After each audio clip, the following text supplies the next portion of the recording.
The fire pit at the center of Ashwood territory cracked and spat sparks into the night sky, and every eye in the gathered crowd was fixed on the woman standing alone at its edge. Lyra Voss could feel her own heartbeat pounding through her chest so hard she thought the wolves nearest her could hear it. Tonight was supposed to be the greatest night of her life. Instead, it was about to become the worst. Alpha Damon Ashwood stood across from her on the raised stone platform, dressed in the ceremonial black coat that marked him as leader of the pack. His face, usually warm when they were alone, had gone cold and distant the moment the drums started. Lyra told herself it was nerves. Alphas got nervous too, didn't they?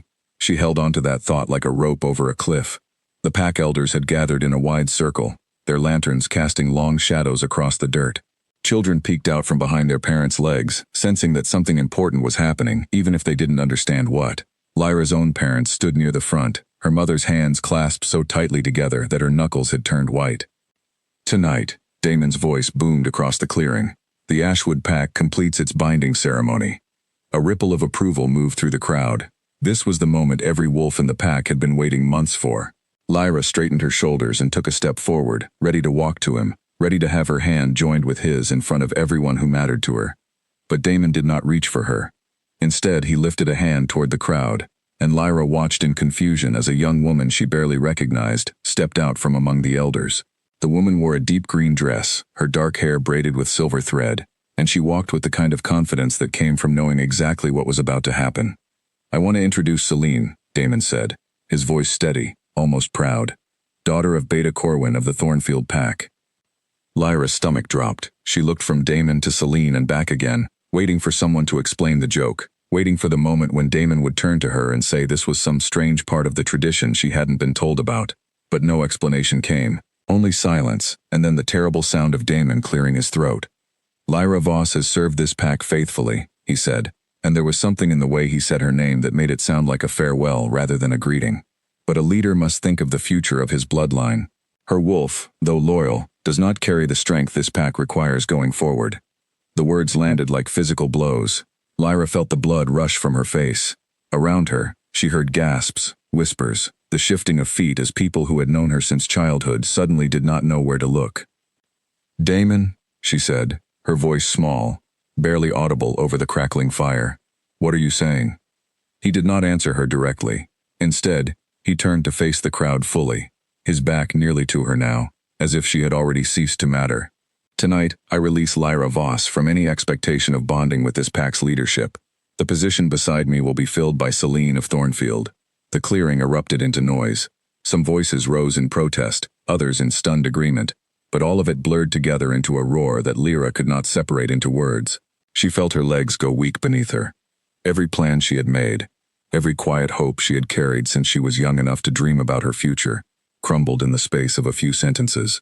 Her mother rushed forward, but two of the pack guards stepped in front of her, blocking her path with firm hands. "Let her through," Lyra's father shouted, but his voice was swallowed by the growing commotion. Lyra stood frozen at the edge of the fire pit, feeling every pair of eyes in the clearing settle on her. She had imagined many things going wrong in her life, but never this. Never being discarded in front of everyone who had ever mattered to her, called weak in front of the very people who had watched her grow, train, and fight to earn her place. Celine, to her credit, did not smile or gloat.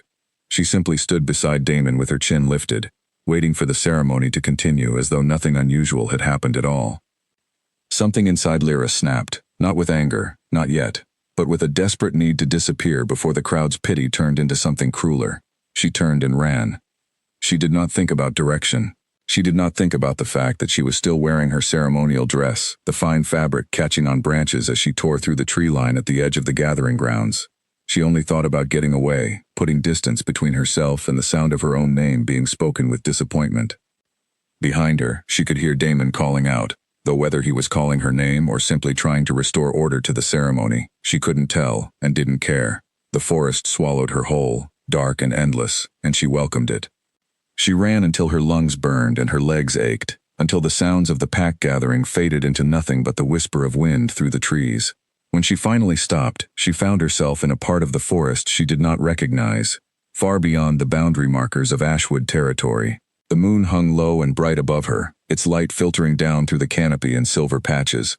Lyra sank to her knees at the base of an old oak tree, pressing her hands against the cool earth. as if the ground itself might hold her together. The tears came then, finally, all at once, the kind of crying that came from somewhere deep and old, not just from tonight but from every quiet fear she had carried about not being enough. She thought of her mother's face, twisted with helpless anger. She thought of Celine's calm expression, as though she had known all along this moment was coming. She thought of Damon's back turned toward her, the final image she would carry from what was supposed to be the happiest night of her life. Weakness, he had called her, as if the years she had spent training alongside the pack's strongest fighters meant nothing. As if the nights she had stayed awake helping injured wolves recover, or the mornings she had spent teaching the pack's youngest pups how to track a scent through fresh snow, counted for nothing at all. A twig snapped somewhere behind her, and Lyra's head jerked up, her instincts flaring even through the fog of her grief. She had wandered further than she realized, and she had no idea whose territory she had crossed into. Ashwood's borders were clearly marked, but beyond them lay unclaimed stretches of forest, and beyond that, land that belonged to packs she had never met. She rose to her feet, wiping her face hastily, trying to steady her breathing enough to listen. The forest had gone quiet in that particular way that meant something was watching. Lyra's wolf stirred beneath her skin, urging her to be ready, but exhaustion and heartbreak had left her drained in ways she hadn't expected. "You're a long way from Ashwood territory," a voice said, calm and low, coming from somewhere in the shadows between the trees. Lyra spun toward the sound, her hands rising instinctively, even though she had no weapon and barely any strength left to fight with. "Who's there?" A figure stepped forward into the moonlight, tall and composed, wearing a dark traveling coat that looked worn from long journeys rather than ceremonial occasions. His hair was a deep brown, almost black in the dim light, and his eyes held a quiet steadiness that Lyra found strangely calming despite the circumstances. He did not move toward her aggressively. He simply stood there, watching her with an expression she couldn't quite read, something between curiosity and concern. "You're bleeding," he said simply, nodding toward her arm, where a branch had torn through her sleeve during her frantic run through the trees. Lyra glanced down and realized he was right. She hadn't even felt the cut until he pointed it out, adrenaline having numbed her to everything except the ache in her chest. Now that her attention had been drawn to it, the sting of the wound made itself known, sharp and immediate. "I'm fine," she said automatically, though her voice wavered as she said it. The stranger tilted his head slightly, studying her the way someone might study a puzzle they didn't yet understand. "You don't look fine. You look like someone who just ran through half a forest without stopping to check if she was being followed." Lyra opened her mouth to argue, but her body chose that moment to betray her, a wave of dizziness washing over her as the events of the night finally caught up with her physically. She swayed on her feet, and before she could catch herself, her knees buckled. The stranger moved quickly, closing the distance between them in a few long strides and catching her before she hit the ground. His grip was firm but careful, as though he had done this before, as though steadying someone in distress was something familiar to him rather than strange. "Easy," he said, lowering her gently to sit against the base of the oak tree. "You're safe. No one is chasing you here. At least not that I've seen." Lyra blinked up at him, her vision swimming slightly from exhaustion and the shock of everything that had happened. "Who are you?" "Someone who happened to be passing through," he said, which was not really an answer at all, but something about his tone made her too tired to press further. He knelt beside her and examined the cut on her arm with careful hands, tearing a strip of fabric from the inside of his coat to use as a makeshift bandage. "This will need proper care soon, but this should hold until then." "You don't have to help me," Lyra murmured, though she made no move to stop him. "I know," he said simply, tying off the bandage with practiced efficiency. "I'm doing it anyway." There was something in the plainness of his answer that struck her more than any grand gesture could have. No expectation, no demand for gratitude, no lecture about what she should or shouldn't have been doing wandering alone through unfamiliar territory at night. Just quiet, steady help, offered without conditions. "What happened tonight?" he asked, settling back onto his heels and looking at her with an expression that held no judgment, only genuine curiosity. "Ashwood territory is more than 3 miles from here. That's a long way to run in a dress like that." Lyra's throat tightened at the reminder of the ceremony, of the humiliation still fresh and raw beneath her skin. She looked away, staring instead at the play of moonlight on the forest floor. "It doesn't matter," she said quietly. "It's over now." The stranger didn't push. He simply nodded, as though he understood that some wounds needed time before they could be spoken about, and settled into a patient silence beside her. For the first time since the ceremony had begun, Lyra felt the tight knot in her chest loosen, just slightly, in the presence of someone who asked nothing of her and offered comfort anyway. She didn't know his name yet. She didn't know that the quiet stranger sitting beside her in the moonlight held more power in the region than any alpha she had ever known. All she knew was that for the first time in hours, she didn't feel completely alone, and after the night she'd had, that small mercy felt like more than she deserved. The wind shifted through the trees above them, carrying with it the distant scent of pine and something else, something ancient and unfamiliar that made her wolf stir with quiet interest rather than fear. She thought back, unwillingly, to the years leading up to that ceremony. She remembered training before dawn while other pack members still slept, remembered the calluses on her hands from hours spent sparring with wolves twice her size, remembered nights spent awake beside injured pack members because she refused to let anyone suffer alone. None of that had seemed to matter in the end. A single sentence from Damon had erased years of devotion as easily as wind scattering ash. "You're thinking loudly," the stranger said quietly, breaking into her spiraling thoughts. "I can practically hear it from here." Lyra let out a small, surprised laugh despite everything, the sound cracking slightly with leftover grief. "Sorry, old habits. I tend to replay things until I understand them. Even when there's nothing left to understand. Some things don't need understanding," he said. "Sometimes people simply choose cruelty, and no amount of analysis will ever make that choice make sense." She glanced at him properly then, taking in the calm set of his shoulders, the quiet patience in the way he waited beside her without demanding conversation or gratitude. "You sound like someone who has thought about this before," she said. "I've seen enough leadership, in enough forms, to recognize when someone in power mistakes control for wisdom," he said simply, and something in the weight of the statement made Lyra wonder, briefly, exactly what kind of life had taught him that lesson so thoroughly. They sat together as the moon climbed higher, and gradually, without either of them deciding it consciously, the silence between them stopped feeling heavy and started feeling almost companionable. Lyra found herself telling him small pieces of her life in Ashwood, not the humiliation of the ceremony, but earlier memories, teaching a frightened young pup to control her first shift, tracking a wounded elder safely home through a snowstorm. He listened without interrupting, occasionally asking a quiet question that showed he had actually been paying attention rather than simply waiting for his turn to speak. "You clearly cared about that pack," he said eventually. "Whatever Damon said tonight doesn't erase any of that." "It felt like it did, for a moment," Lyra admitted. "Standing there, hearing him say I wasn't enough, in front of everyone who mattered to me. For a moment I believed him. And now?" he asked. She considered the question honestly, feeling the ache in her chest, still raw but no longer quite as suffocating as it had been hours earlier. "Now I think I'm too tired to believe anything except that I need somewhere safe to sleep tonight." He nodded, accepting the honest answer without pushing for more, and eventually rose to retrieve a thin blanket from a pack she hadn't noticed him carrying, draping it carefully over her shoulders, before settling a respectful distance away, to keep watch through the remaining hours of darkness. Lyra closed her eyes, letting the strange calm of the moment settle over her, unaware that the true story of her life was only just beginning. Morning light filtered through the canopy in soft gold beams when Lyra finally woke, her body stiff from sleeping against the rough bark of the oak tree.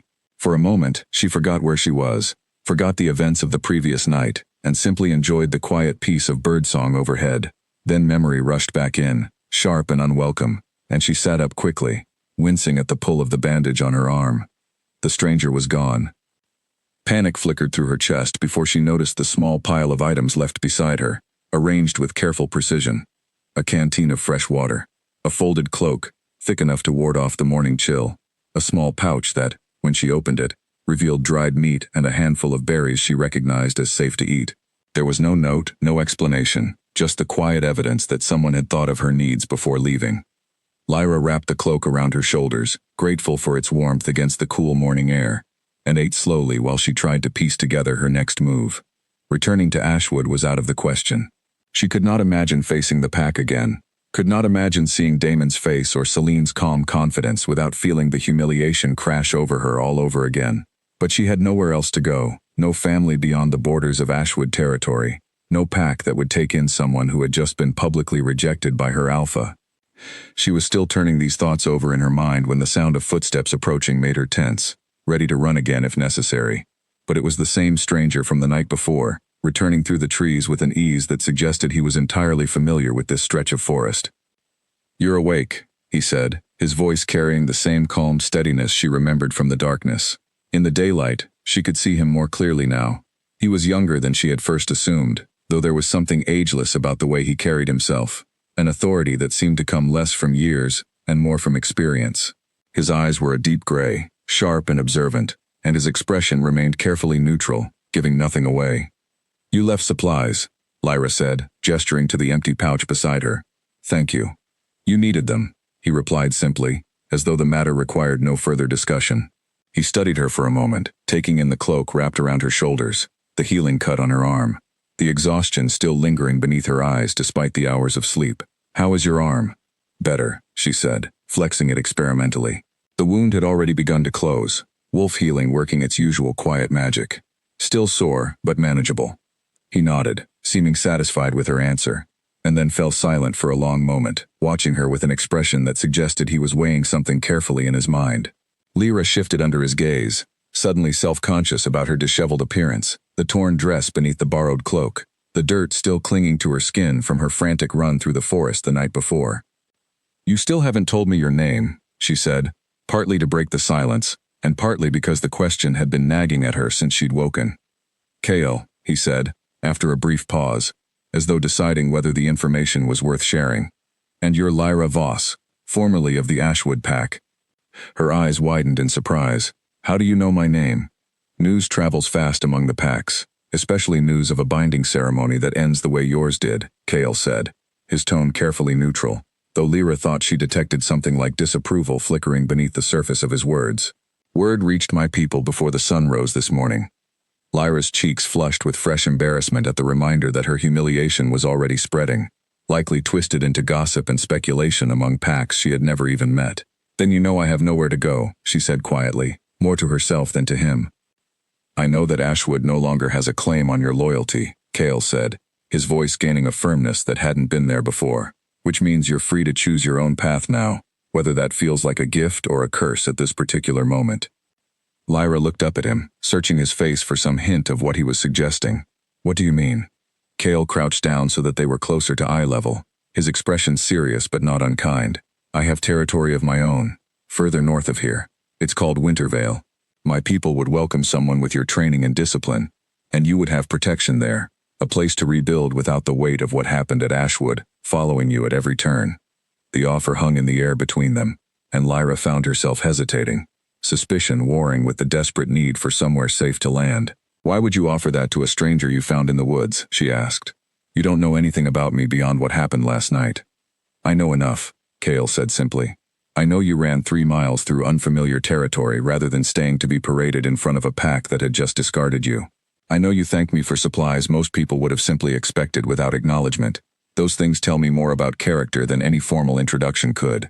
Lyra considered his words carefully, turning them over in her mind the way she might examine an unfamiliar trail before deciding whether to follow it. Part of her wanted to refuse out of sheer pride, to insist she could manage on her own, find her own way forward without depending on the kindness of a stranger she had only just met.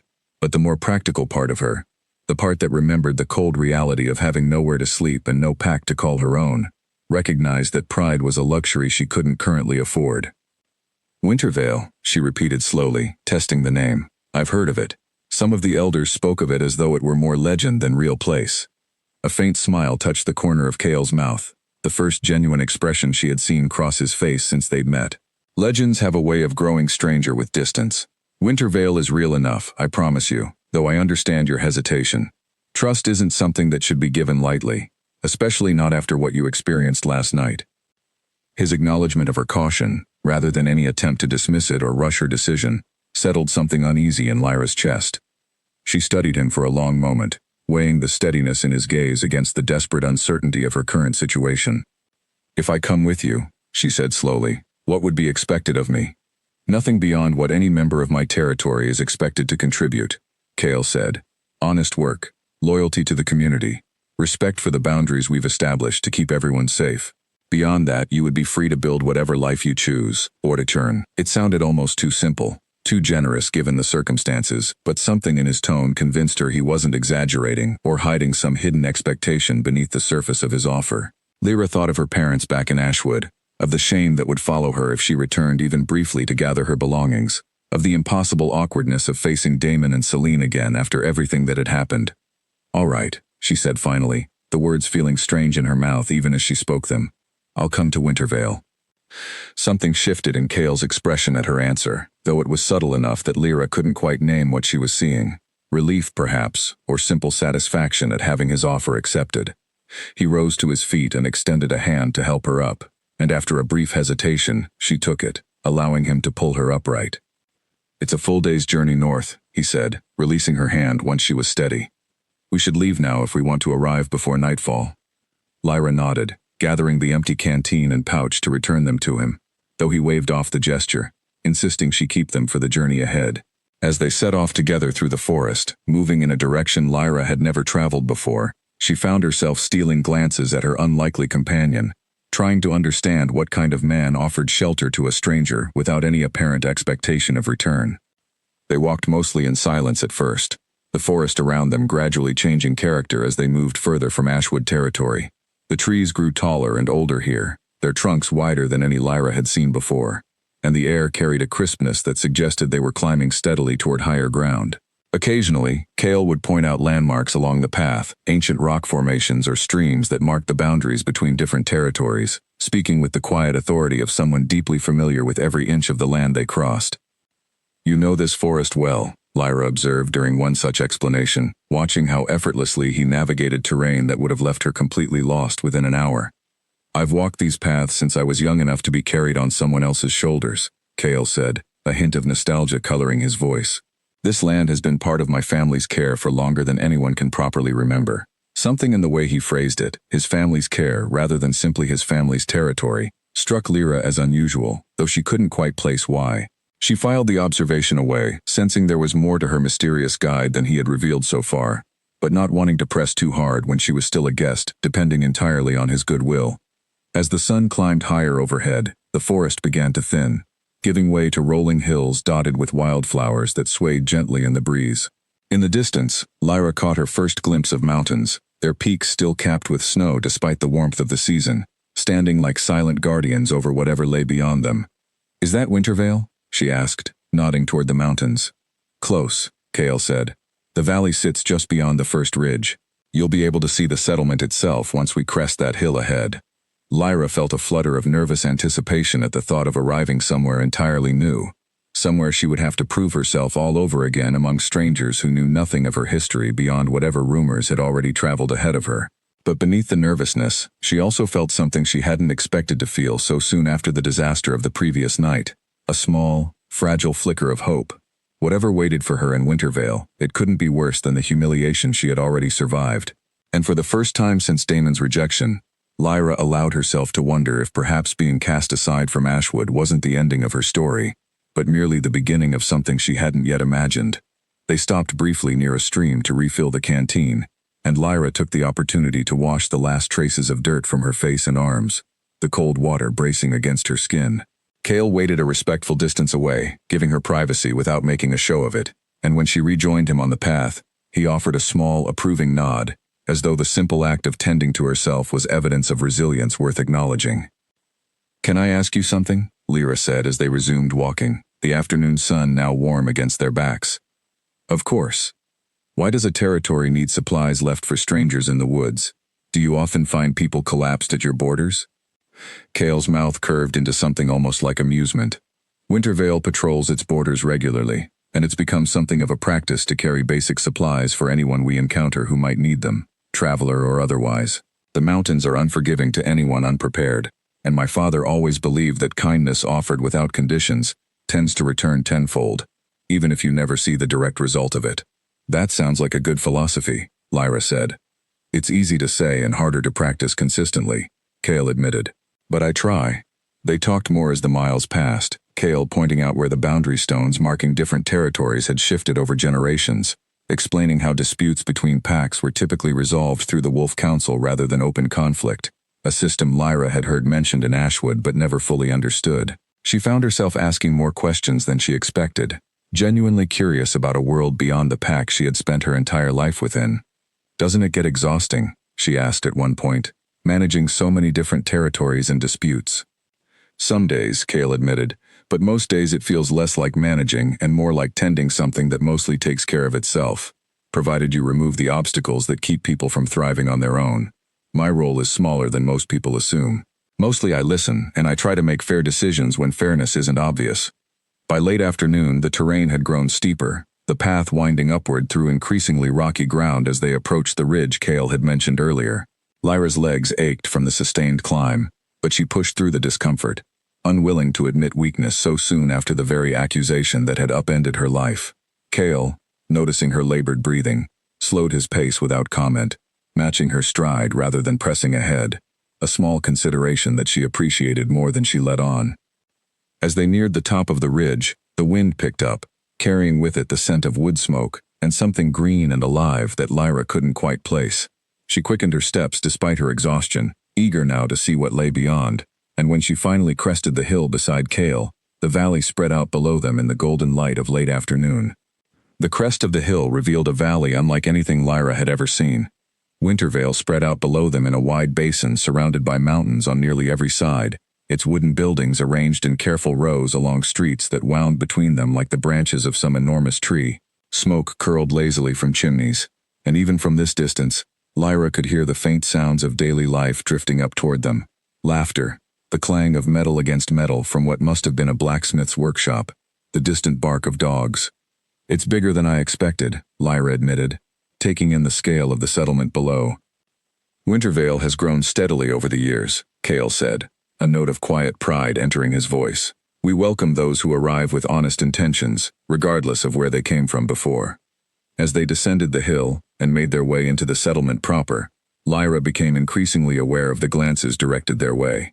Wolves paused in their tasks to watch them pass, whispered conversations following in their wake. She felt her earlier confidence wavering under the weight of so much unfamiliar attention, though she noticed that most of the looks directed at her seemed curious rather than hostile, which was more than she had expected.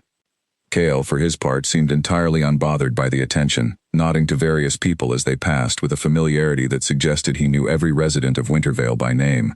Several people greeted him with a respect that struck Lyra as unusually formal for someone she had assumed was simply a well-connected traveler.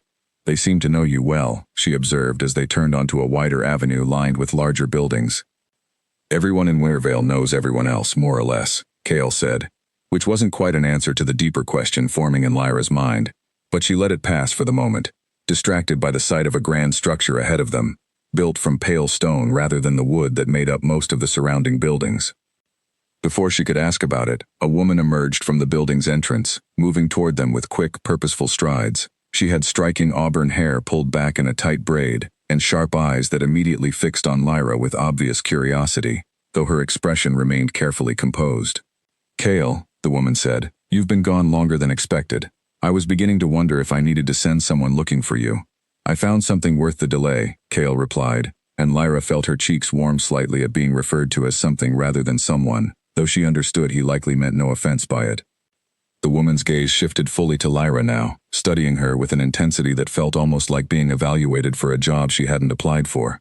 "This must be the wolf from Ashwood," she said. "News of what happened there reached us before you did." "Lyra Voss," Cale said, gesturing between them. "This is my sister Rowan. She handles most matters concerning newcomers to Wintervale." Lyra blinked in surprise at the revelation, processing the implication that this quiet, unassuming man, who had found her in the woods and offered her shelter without hesitation, was apparently connected to whoever governed this entire settlement. "Your sister," she repeated slowly. "Does that mean—" "It means we should discuss logistics rather than titles for the moment," Cale interrupted smoothly, though not unkindly, and Rowan's sharp eyes flicked toward him with an expression that suggested she found his deflection both amusing and slightly exasperating. Rowan turned her attention back to Lyra, studying her a moment longer, before apparently reaching some private conclusion.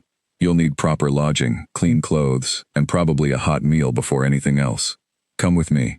Cale has business to attend to that doesn't require your presence, and you look like you haven't slept properly in longer than one night." Lyra glanced at Cale, uncertain whether she was meant to follow this new instruction or wait for some confirmation from him directly. He nodded slightly, a silent reassurance that following his sister was the right choice, and with that small gesture, Lyra found herself falling into step behind Rowan, as she led the way toward a smaller building, set slightly apart from the main settlement. "You'll stay here for now," Rowan explained as they walked, gesturing toward a modest but well-kept cottage with smoke already rising from its chimney. suggesting someone had prepared it in advance of their arrival. It belonged to one of our healers before she moved closer to the training grounds. It should suit your needs until you decide whether you want something more permanent. The interior of the cottage was simple but comfortable. A single main room with a stone fireplace, a small kitchen area, and a narrow staircase leading up to what Lyra assumed was a sleeping loft. Fresh linens had been laid out on a chair near the fire, along with a set of clothes that looked close enough to her size to have been chosen with some care. "This is generous," Lyra said, running her fingers over the soft fabric of the clothes. "I don't know how to repay this kind of kindness." "You don't need to repay it," Rowan said, her tone brisk but not unkind. "Everyone who comes to Wintervale receives the same welcome, provided they intend to contribute honestly to the community. Consider it an investment in what you'll bring to us in return, once you've had time to recover and find your footing." Lyra nodded, grateful for the practical framing that made the kindness feel less like charity and more like the beginning of a fair exchange. "What exactly does contributing look like here?" she asked, genuinely curious now that the immediate crisis of her situation had begun to settle. "Depends on your skills," Rowan said, settling into a chair near the fire while Lyra remained standing, still processing the strangeness of her new surroundings. "What did you do in Ashwood, before all of this happened?" "I trained with the Pax fighters," Lyra said. "Combat, tracking, some healing work when it was needed. I also spent time teaching the younger pups basic survival skills." Something flickered across Rowan's face, interest replacing her earlier reserved curiosity. "We're always in need of skilled trainers, especially ones with experience teaching younger wolves. Our combat instructor has been asking for additional help for months now."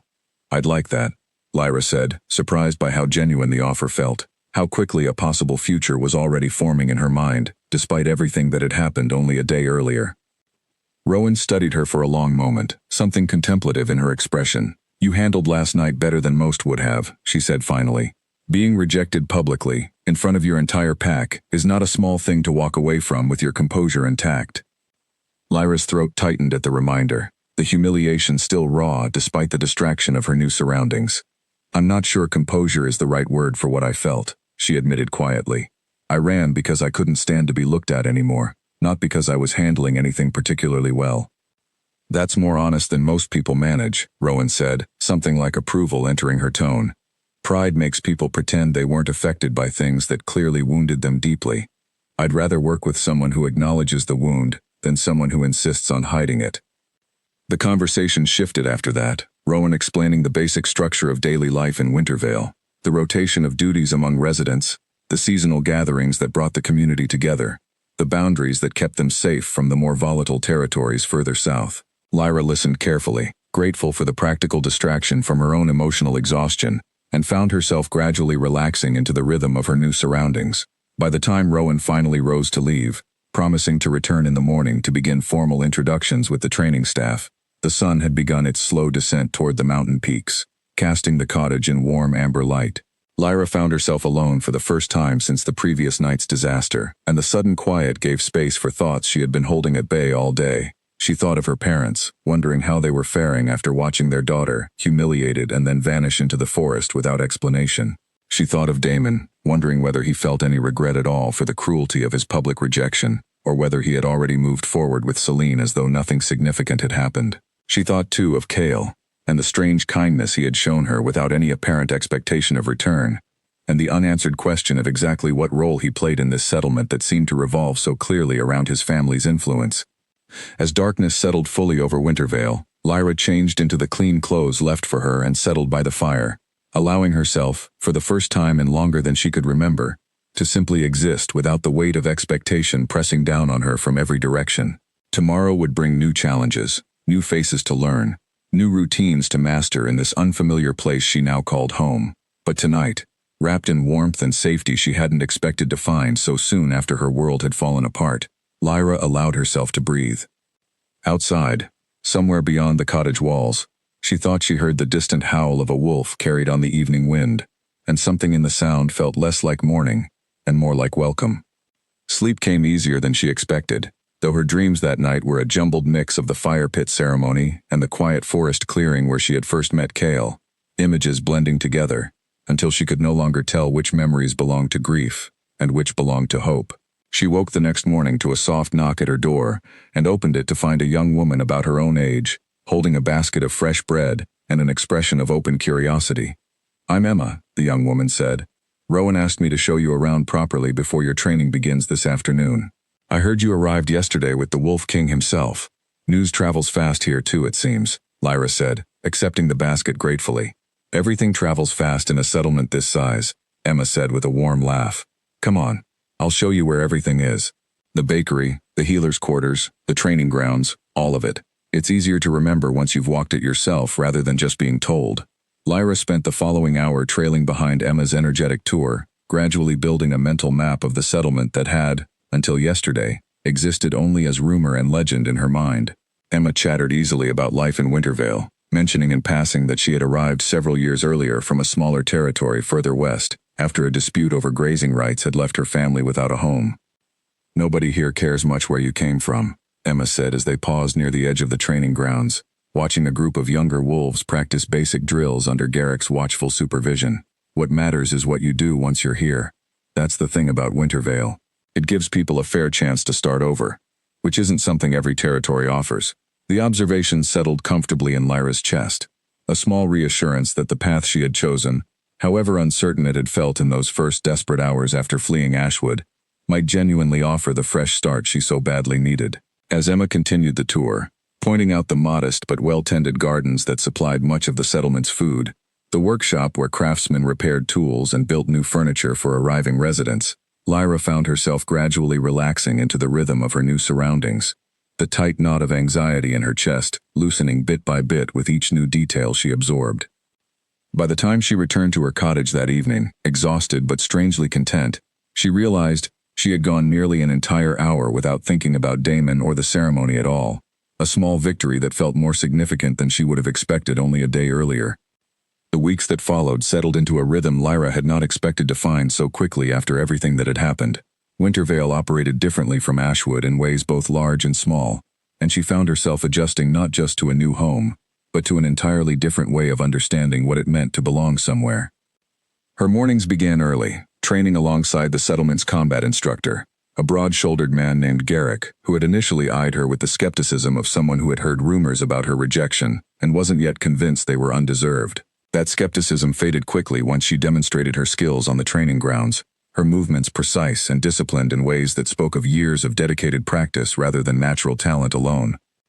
Your footwork is better than half the fighters I've trained this season, Garrick admitted grudgingly after their third session together, watching as she guided a group of younger wolves through a basic defensive drill. Whatever they said about you back in Ashwood, it clearly wasn't about your abilities. The comment stung less than it might have a few weeks earlier, and Lyra found herself grateful for the small compliment, however roughly delivered. Teaching the younger wolves had become one of the unexpected joys of her new life, watching their gradual improvement, the way their confidence grew alongside their skills. It reminded her of the satisfaction she had found doing similar work back in Ashwood, before everything had been overshadowed by the disaster of the ceremony. Afternoons were typically spent assisting Rowan with various administrative tasks around the settlement, cataloging supplies, mediating minor disputes between residents, and gradually learning the intricate web of relationships and responsibilities that kept Wintervale functioning smoothly. Rowan, despite her initial brisk manner, had proven to be a surprisingly warm companion once Lyra earned her trust, sharing stories about growing up in the valley and offering blunt but useful advice about navigating the social dynamics of their new community.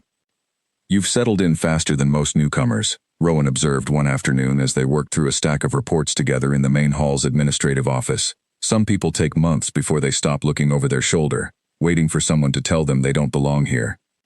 I still catch myself doing that sometimes, Lyra admitted, setting down the paper she had been reviewing. Old habits, I suppose.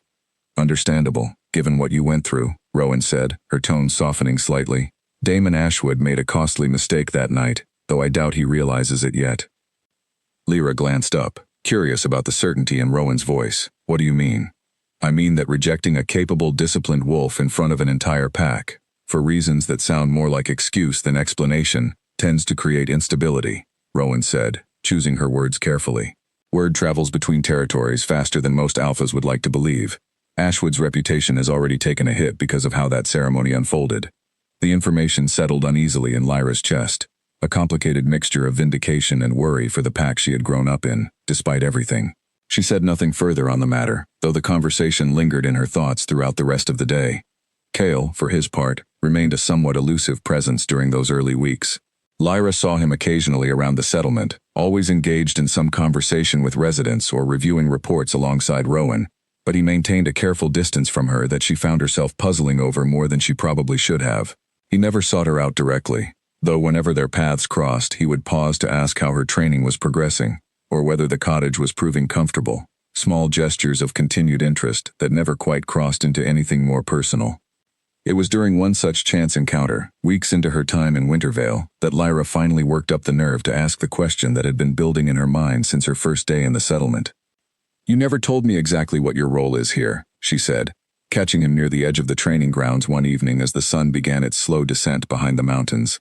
"Rowan mentioned handling newcomers, but everyone treats you with a level of deference that seems like more than just being someone's brother." Cale's expression flickered with something like reluctant amusement at her directness. "I suppose I've been avoiding that particular conversation," he admitted, gesturing for her to walk alongside him as he made his way toward a quieter path leading away from the main training area.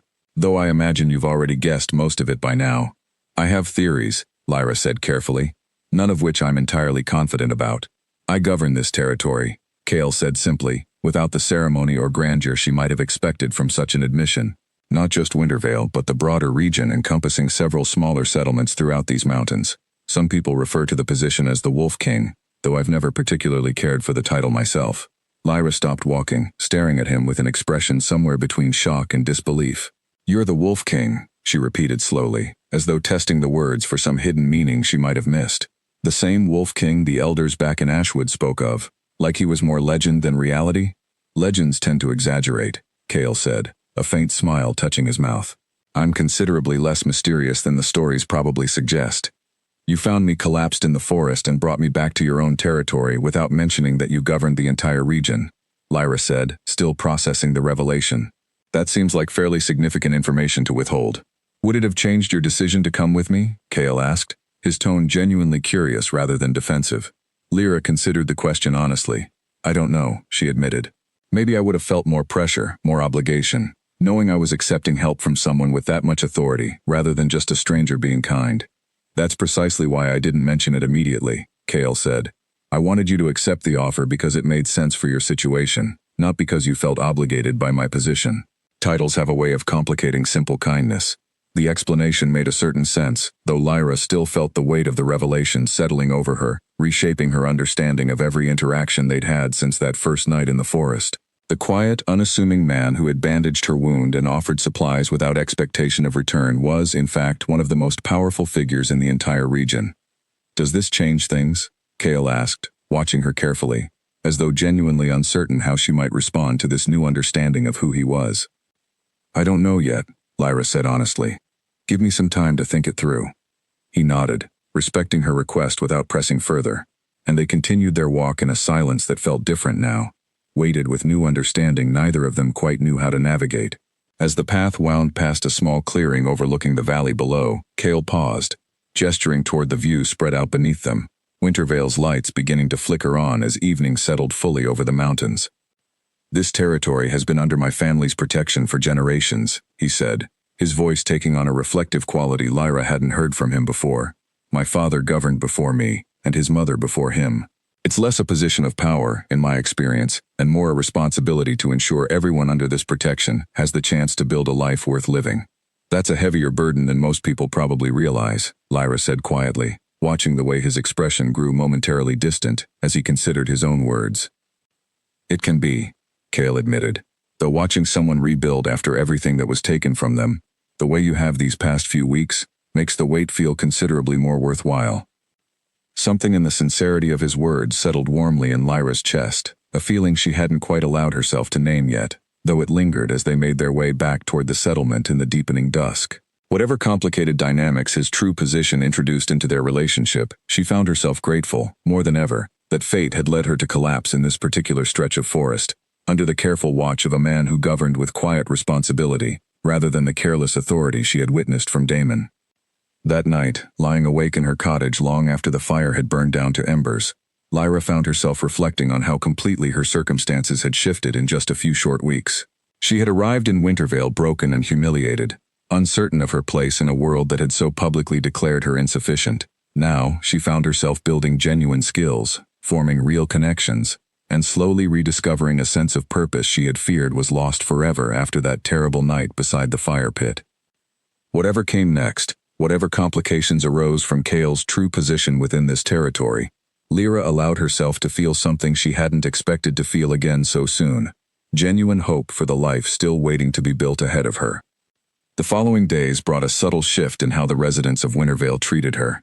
Small gestures that suggested word of her private conversation with Kale, or at least the fact that they had been seen walking together near the overlook, had begun circulating through the settlement's ever-active rumor mill. Garrick, in particular, seemed to regard her with a newfound thoughtfulness during their training sessions, though he said nothing directly about the matter. "You've earned your place here on your own merit," he told her one morning, as they finished putting a group of younger wolves through their paces. "Whatever else people are whispering about, don't let that distract you from what you've actually built these past months."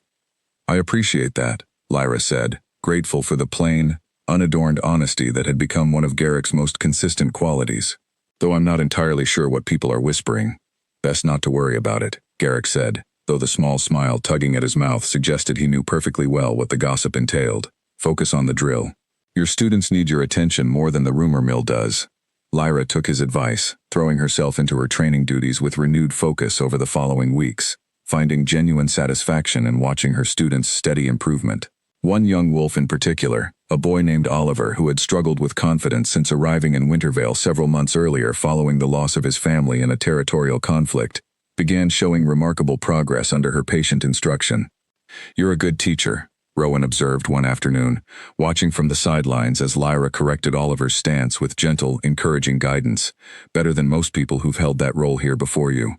"He reminds me of myself a little," Lyra admitted, trying so hard to prove he belonged somewhere, when really all he needed was someone to believe in him consistently enough that he could start believing in himself too.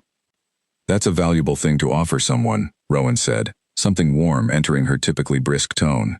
"Kale mentioned something similar about you, actually, that you have a way of making people feel capable, rather than simply correcting their mistakes."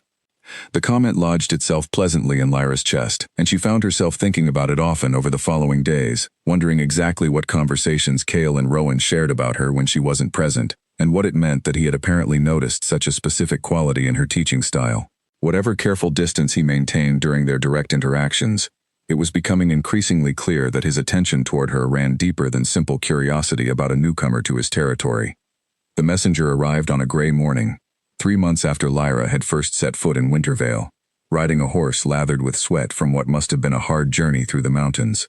Lyra was in the middle of a training session with a group of younger wolves when word spread through the settlement that someone from Ashwood had arrived requesting an audience with the Wolf King.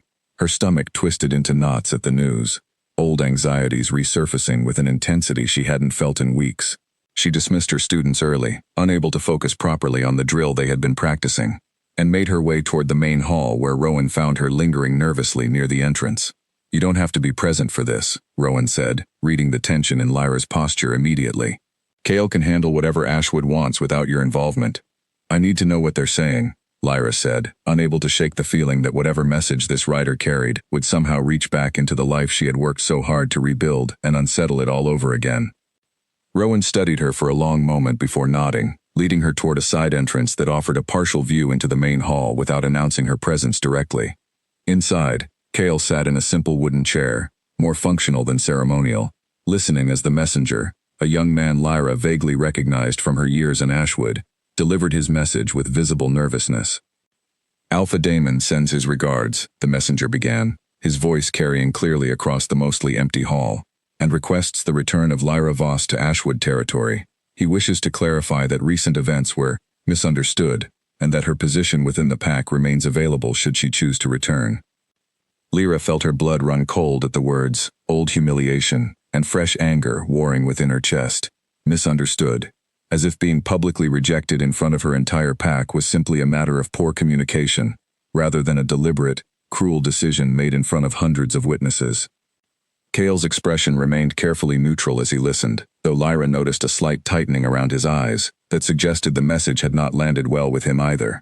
"And what exactly does Alpha Daemon believe was misunderstood about a public declaration that her wolf was insufficient for his bloodline?" he asked, his voice deceptively calm. The messenger shifted uncomfortably under the question. I was only asked to deliver the invitation, my lord. I have no further insight into Alpha Damon's reasoning. Then deliver this response in return, Cale said, rising from his chair with the kind of quiet authority that made the entire hall feel smaller in his presence. Lyra Voss is no longer a member of Ashwood Pack, by Alpha Damon's own public declaration. She resides under the protection of Wintervale now, of her own choice, and any further communication regarding her status should be directed through proper channels, rather than assuming her return is a matter for negotiation. The messenger bowed hastily and departed soon after, clearly relieved to be freed from the tension that had settled over the hall during the brief exchange. Lyra remained hidden near the side entrance for a long moment after he left, processing the strange mixture of anger and relief coursing through her at Cale's firm response. He's threatened by what happened, Rowan said quietly, appearing beside her once the hall had cleared. Damon, I mean. Rumors travel fast between territories, and I imagine word has reached him that you've settled well here, under my brother's protection specifically. That kind of information doesn't sit well with an alpha already facing questions about his judgment.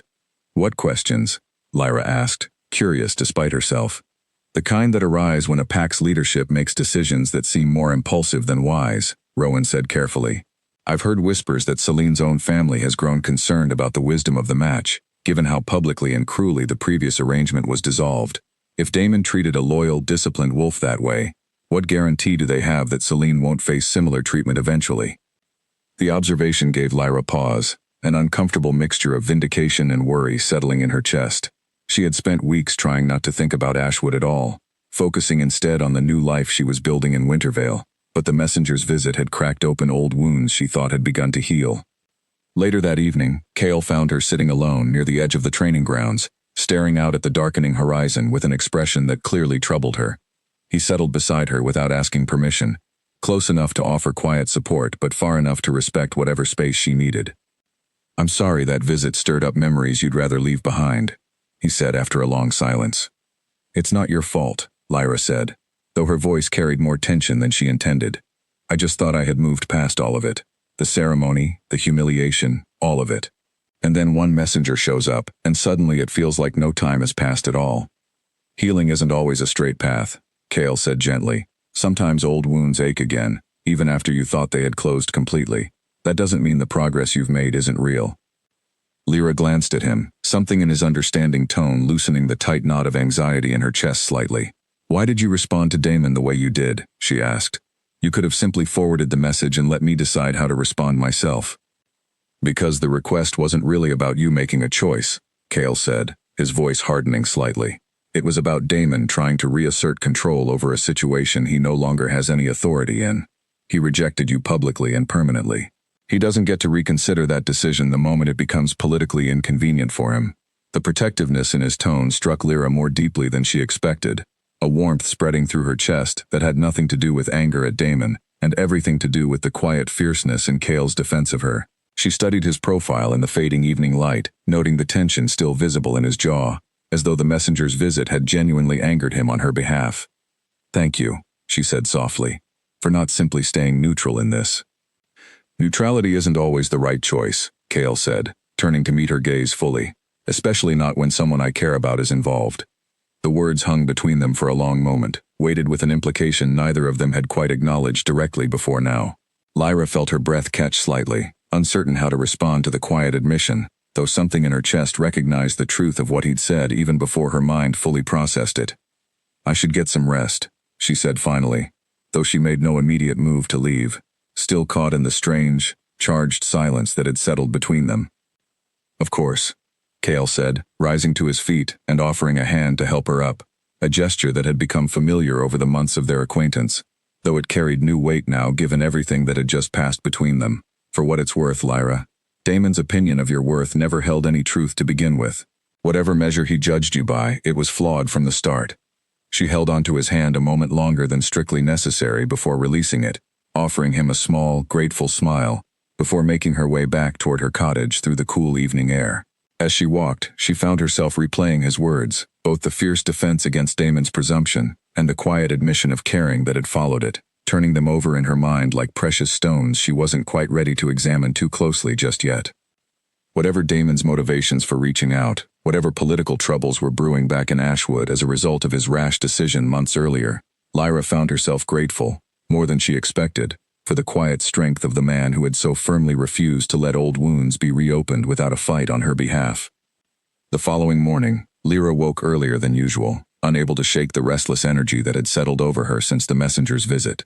She made her way to the training grounds well before her students were due to arrive, hoping the familiar rhythm of solitary practice might help settle her thoughts. Instead, she found Garrick already there, sharpening a set of practice blades with methodical care. "Couldn't sleep either?" he asked, without looking up from his work. "Something like that," Lyra admitted, settling onto a nearby bench. "Word of the messenger spread fast," Garrick said.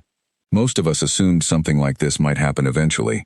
Ashwood doesn't strike me as a pack that handles embarrassment gracefully." "You think Damon is embarrassed?" Lyra asked, genuinely curious about the perspective of someone slightly removed from the more personal aspects of the situation.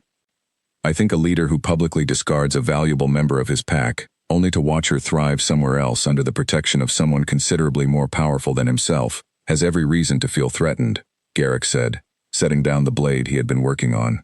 "Pride is a strange thing.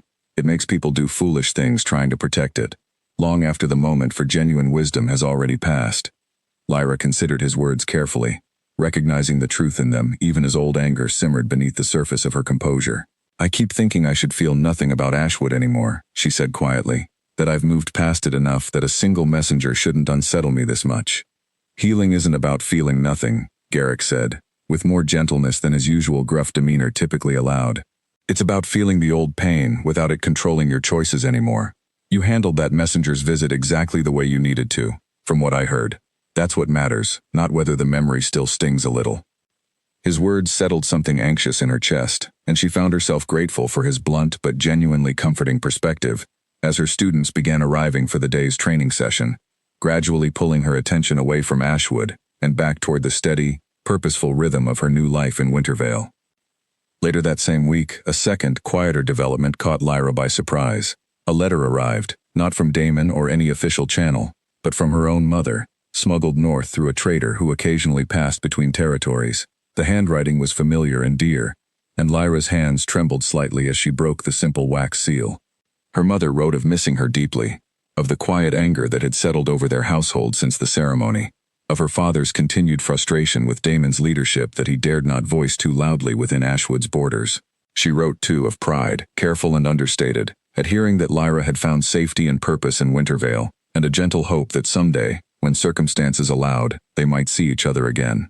Lyra read the letter 3 times before setting it carefully aside, tears gathering that carried both grief and comfort in equal measure.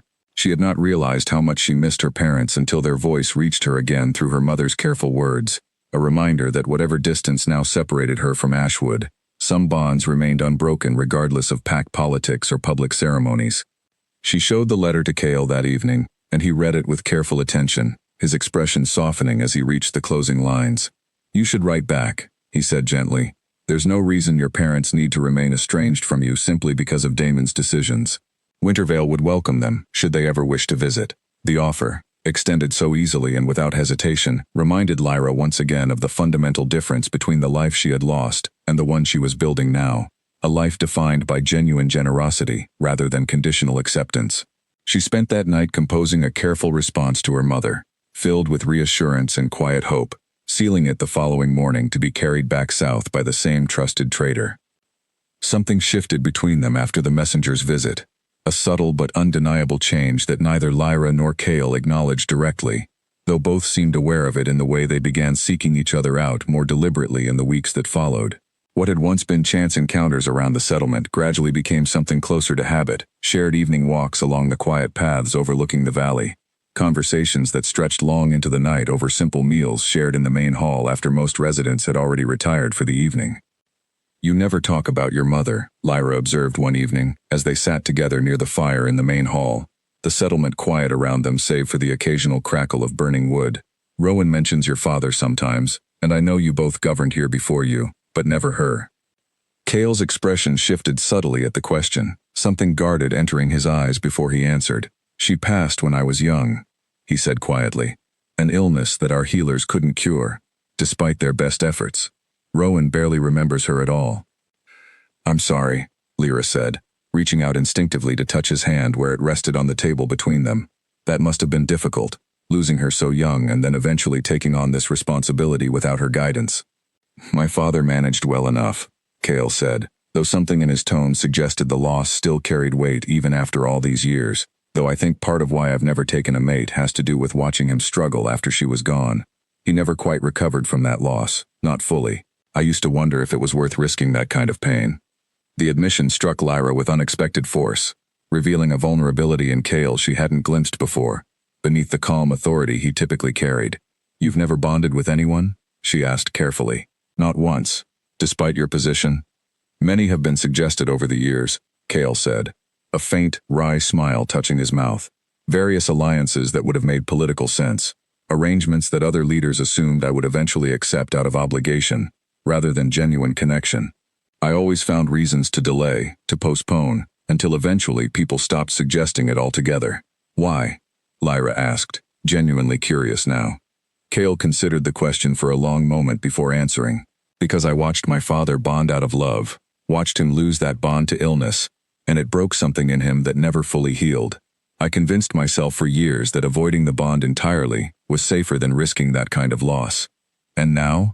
Lyra asked quietly, aware that the conversation had shifted into territory that felt significant, though she couldn't yet name exactly why. "Now I'm less certain that avoiding connection entirely is truly safer than the alternative," Cale said, his gray eyes meeting hers with an intensity that made her breath catch slightly. "Watching you rebuild your life these past months, watching your strength and resilience despite everything you experienced, has made me reconsider assumptions I've held for a very long time." The words settled between them with quiet weight, and Lyra found herself searching his expression for any sign of hesitation or doubt, finding instead only steady, genuine honesty.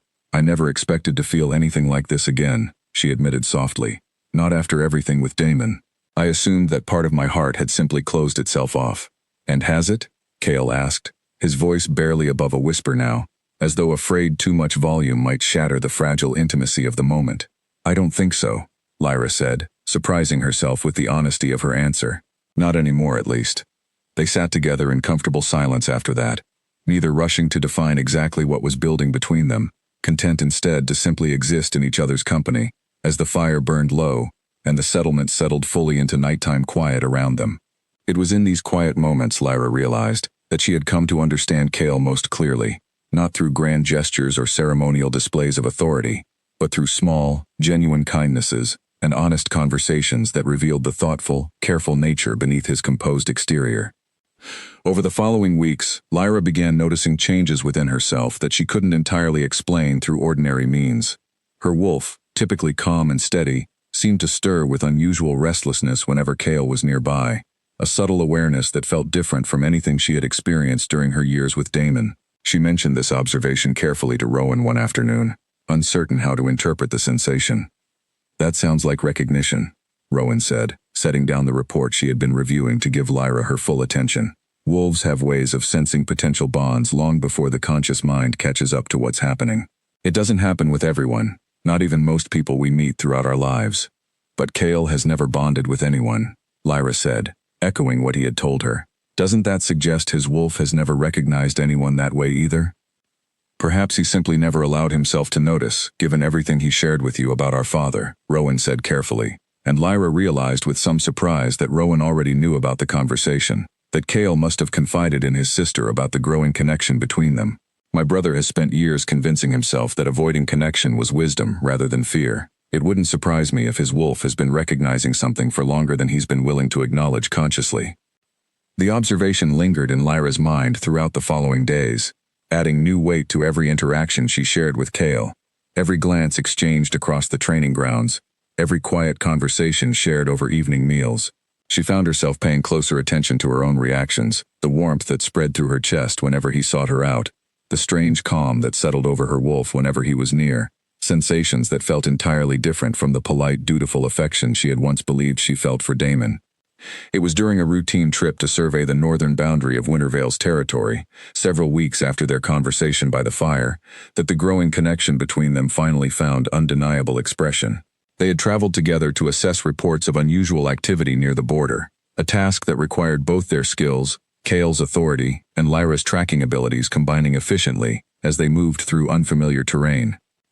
As evening fell and they made camp for the night, waiting for daylight to complete their assessment of the boundary markers, a sudden gust of wind carried Cale's scent directly across to where Lyra sat tending their small fire. The sensation hit her with unexpected intensity, her wolf surging forward with a recognition so powerful it nearly knocked the breath from her lungs. Cale's head snapped toward her immediately, his own expression shifting from calm alertness to something far more startled, suggesting he had experienced something equally intense from his own side of whatever connection had just crystallized between them. "Did you feel that?" Lyra asked, her voice barely steady. "Yes," Cale said, his gray eyes wide with a mixture of shock and something that looked remarkably like joy. "I believe that was our wolves finally acknowledging what we've both been circling around for weeks now."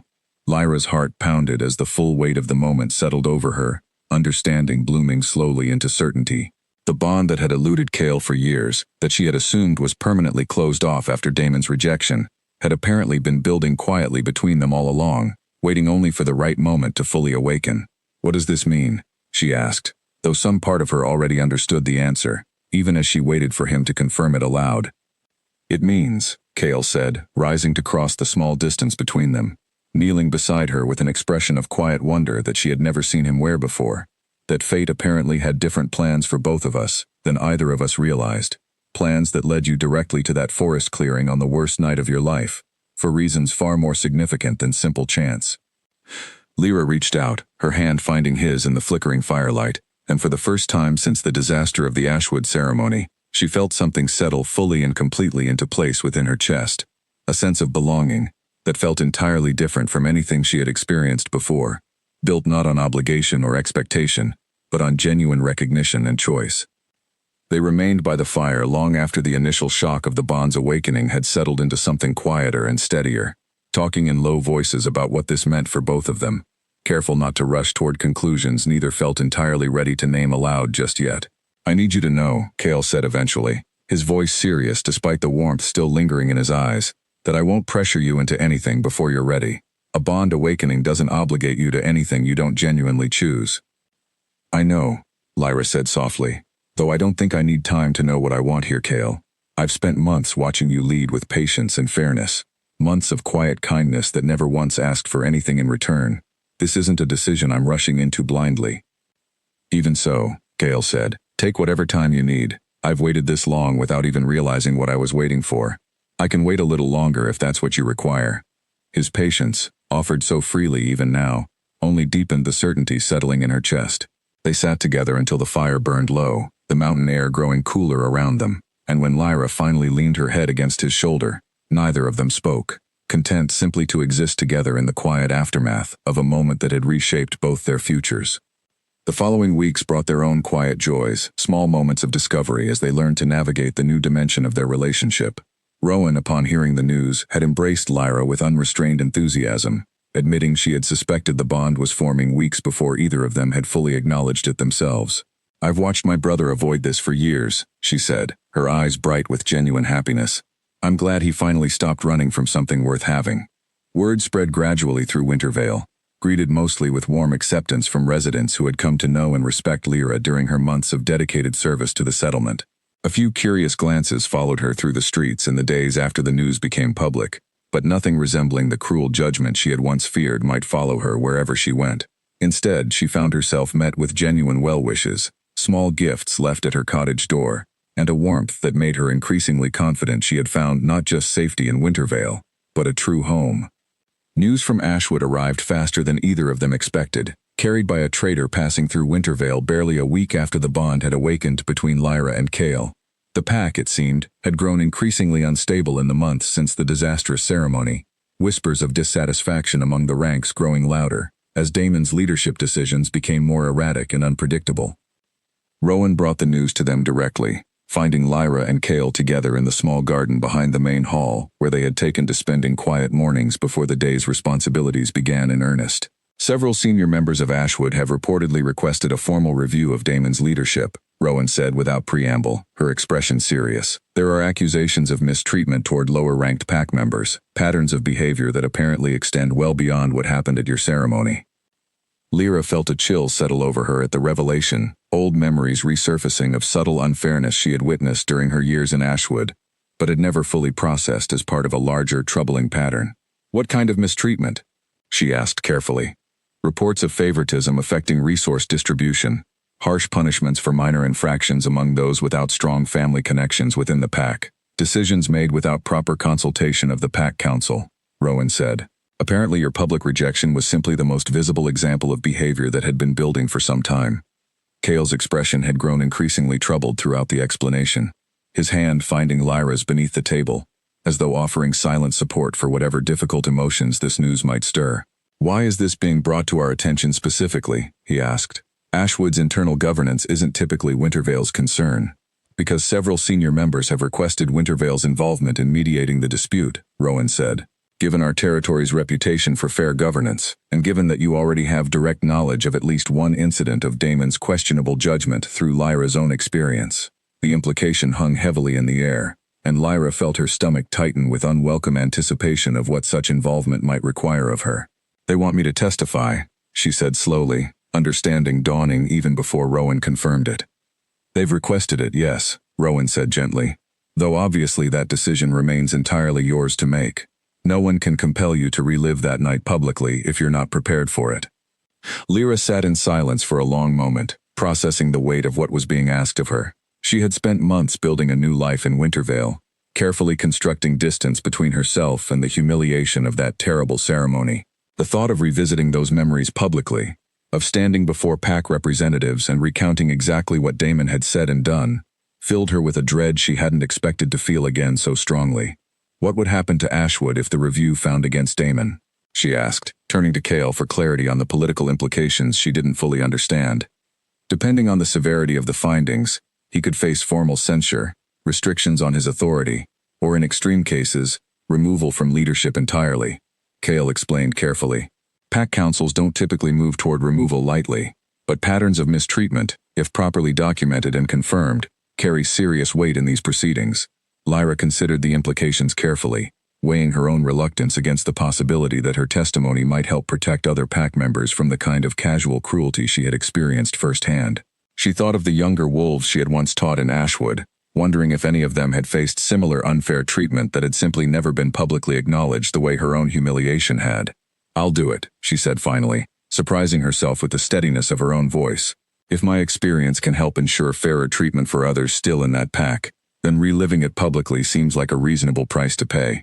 Cale squeezed her hand gently, his expression conveying both pride and concern in equal measure. "You don't have to decide immediately," he said. "Take time to consider what you're truly comfortable with." "I've had time," Lyra said. "Months of it, in fact. I think part of healing from what happened means being willing to speak about it clearly, rather than simply burying it and hoping the pain fades on its own." The formal review took place 2 weeks later, held in a neutral location between territories, with representatives from several allied packs present to observe the proceedings alongside Ashwood's own council members. Lyra stood before the assembled group, Cale seated among the observers rather than directly beside her, respecting the formal boundaries of the proceeding even as his steady presence offered silent support from across the room. Damon sat rigidly at the head table alongside the pack council, his expression carefully controlled, though Lyra noticed the subtle tension in his jaw as she began recounting the events of the ceremony in careful, measured detail. She spoke of the years of dedicated service she had given to the pack, the training and teaching she had contributed, and then, without embellishment or exaggeration, the exact words Damon had used to reject her publicly in front of the entire gathered pack. "He called my wolf too weak to carry his bloodline," Lyra said, her voice steady despite the difficulty of the memory. "In front of my parents, in front of children I had personally taught to track and fight, in front of the entire community, I had considered my family since birth." Murmurs rippled through the assembled observers, several council members exchanging glances that suggested this level of public humiliation exceeded what they had previously understood about the incident.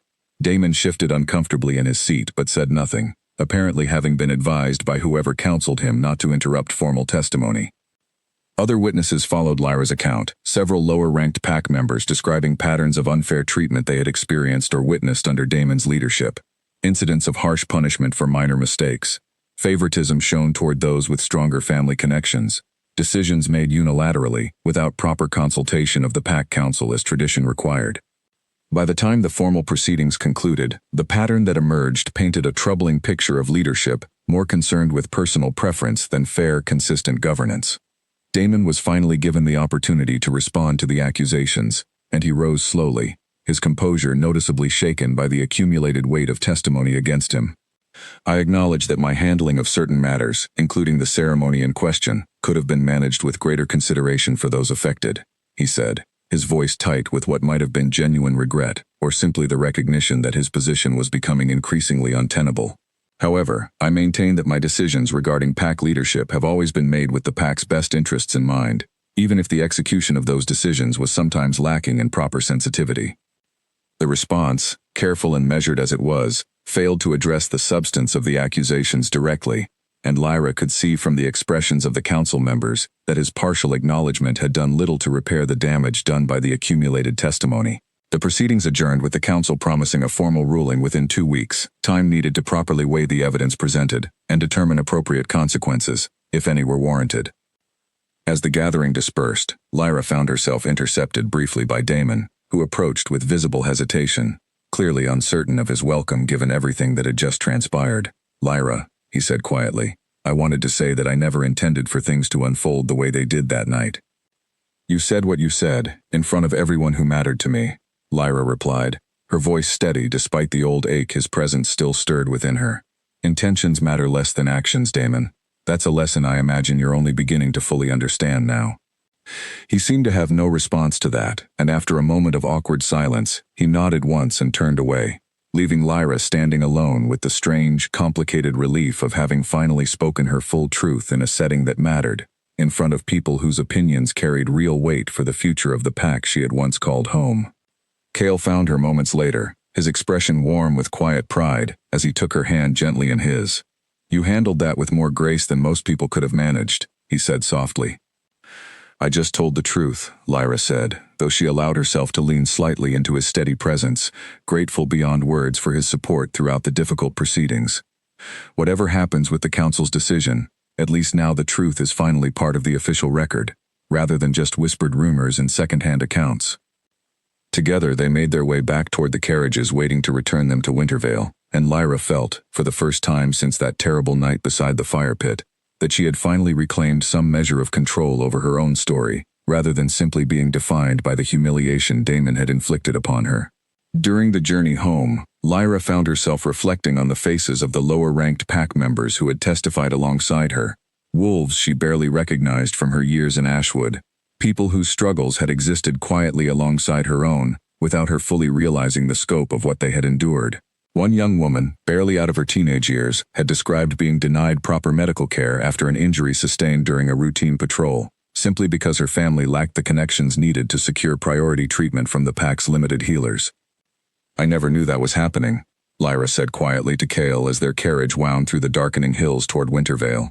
"I thought my situation was unique, some strange exception to how the PAC usually operated. Hearing her testimony, I realize now how much I simply didn't see, even while living among all of it." "That's often how these patterns work," Cale said gently. "Those with enough standing to avoid the worst treatment rarely see the full scope of what others experience, not out of malice, simply because privilege has a way of narrowing our view of what's actually happening around us." "I want to do more," Lyra said, an idea forming as she spoke. "Not just testify about my own experience, but find some way to ensure Wintervale never develops similar blind spots as we continue growing." Cale turned to her with evident interest. "What did you have in mind?" "Something like a regular review, maybe, where any resident can raise concerns about unfair treatment without fear of retaliation. Not just for major incidents, but for the smaller patterns that build up over time before anyone notices they've become a real problem." "I think that's a genuinely valuable idea," Cale said, something like admiration coloring his voice. "We should discuss it properly with Rowan once we're home. Wintervale has grown considerably these past years, and formalizing something like that before problems take root seems far wiser than waiting until we're forced into crisis management the way Ashwood currently finds itself."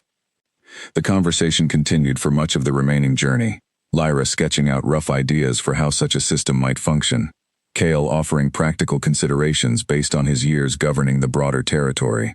By the time they arrived back in Wintervale, exhausted from the long day but energized by the productive direction their conversation had taken, Lyra felt a renewed sense of purpose settling over her, a recognition that her painful experience in Ashwood might yet serve a meaningful function, beyond simply securing her own vindication.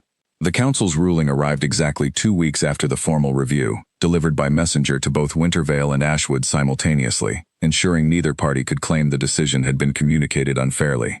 Lyra stood beside Cale in the main hall, as Rowan read the ruling aloud, her voice carrying clearly across the gathered residents who had assembled to hear the outcome of proceedings that had, by now, become common knowledge throughout the settlement. The council finds sufficient evidence of a consistent pattern of unfair leadership practices within Ashwood Pack, Rowan read, including but not limited to public humiliation of a loyal pack member, without adequate cause, unequal distribution of resources based on personal favoritism, and repeated failure to consult the pack council as tradition and pack law require. Alpha Damon Ashwood is hereby placed under formal probationary review, with a comprehensive reassessment of his leadership to occur in 1 year's time. Should similar patterns of behavior continue during this probationary period, the council reserves the right to remove him from leadership entirely. A murmur of satisfaction moved through the gathered crowd at the ruling, though Lyra felt a complicated mixture of emotions as the words settled over her. Vindication, certainly, but also a strange sense of anticlimax, given how much emotional weight she had invested in the proceedings. Damon would remain alpha, at least for now, his behavior simply subject to closer scrutiny going forward. "It's not everything," Cale said quietly beside her, seeming to sense her mixed feelings, "but it's meaningful accountability, and it establishes a clear record that his treatment of you was formally recognized as wrong. That matters, even if it doesn't feel like complete justice." "I know," Lyra said, though she found herself grateful, more than anything, that the entire ordeal was now formally concluded, allowing her to focus fully on the life she was building in Wintervale, rather than continuing to look backward toward Ashwood. That focus, however, would soon be tested in ways neither she nor Cale fully anticipated. Word of their bond, which had remained largely private knowledge shared only among close family and trusted advisors since that night by the campfire near the northern boundary, began spreading through the wider network of allied territories within weeks of the council's ruling on Ashwood. The reaction, when it came, arrived with considerably more intensity than either of them had expected. Representatives from several allied packs requested formal audiences with Cale, some offering congratulations, others expressing carefully veiled concern about what the bond might mean for existing political arrangements and alliances that had assumed the Wolf King would eventually bond according to strategic considerations rather than personal choice. Several of the northern territories had assumed an eventual alliance through marriage would strengthen trade agreements, Rowan explained to them both one evening, having spent the day fielding increasingly pointed questions from various delegations. "Your bond with Lyra, however genuine, and however much I personally support it, complicates certain assumptions those territories had built their long-term planning around. The bond isn't something either of us chose for political convenience," Cale said, his tone carrying an edge of frustration Lyra hadn't often heard from him. "It emerged naturally, exactly as bonds are meant to form. I won't apologize for that, regardless of whatever political inconvenience it creates for territories that assumed otherwise. I'm not suggesting you should apologize," Rowan said calmly. "I'm simply preparing you both for the reality that this bond will face scrutiny from multiple directions, precisely because of what it represents. A wolf rejected publicly by one alpha, now bonded to the most powerful leader in the entire region. That kind of story carries weight, symbolically and politically, whether either of you intended it to or not." Lyra absorbed this information with growing unease, recognizing that her personal happiness had somehow become entangled with political implications far beyond anything she had anticipated when she first accepted Cale's offer of shelter all those months ago. "What happens now?" she asked, looking between Cale and Rowan for guidance. "Now we prepare for the reality that not everyone will celebrate this bond as readily as the residents of Wintervale have," Cale said, reaching for her hand with quiet reassurance. "But I want to be clear about something, Lyra. Whatever complications arise from various territories' political calculations, none of that changes what exists between us. This bond is genuine, and I intend to honor it fully and publicly, regardless of whatever objections might arise." The reassurance settled some of Lyra's anxiety, though the weeks that followed brought a steady stream of challenges neither of them had fully anticipated. Delegations arrived with increasing frequency, some genuinely curious about the woman who had captured the Wolf King's attention, others more transparently attempting to gauge whether the bond might be dissolved or reconsidered given sufficient political pressure. Through it all, Lyra found herself navigating a role she had never anticipated occupying, learning to conduct herself with the kind of composed authority that her position beside Cale increasingly demanded. Rowan proved an invaluable guide during this period, coaching her through the intricacies of formal diplomatic exchanges, helping her understand which concerns required serious engagement and which were simply posturing meant to test her resolve. "You're handling this remarkably well," Rowan observed one afternoon, after Lyra had successfully navigated a particularly pointed exchange with a delegation from a distant eastern territory that had clearly hoped to find evidence the bond was less solid than reported. "Most people thrust into this kind of scrutiny would have crumbled under the pressure by now. I survived being publicly rejected in front of my entire pack," Lyra said, a wry smile touching her mouth. "Diplomatic delegations asking pointed questions feel considerably less threatening by comparison." Rowan laughed, genuine warmth in the sound. "That's a fair perspective, though I suspect Damon never imagined his cruelty would end up preparing you so thoroughly for the challenges you're now navigating." The observation struck Lyra as strangely true, a bitter irony that the worst night of her life had, in its own painful way, forged the resilience she now relied upon to navigate this entirely new set of challenges. She thought of Damon occasionally during this period, wondering how he was faring under the Council's continued scrutiny, whether Celine remained by his side despite everything, though these thoughts came with increasingly less emotional weight as her new life in Wintervale continued expanding, to fill the space that pain had once occupied. It was during a particularly tense evening, following a delegation from a territory whose representatives had barely concealed their disapproval of the bond throughout their entire visit, that Cale found Lyra sitting alone near the training grounds, staring out at the darkening valley with visible exhaustion. "You don't have to carry all of this alone," he said, settling beside her with quiet concern evident in his expression. "I know," Lyra said, leaning into his steady presence gratefully. "It's just exhausting, constantly proving myself worthy of a bond I never sought out for political advantage in the first place." "You don't need to prove anything," Cale said firmly.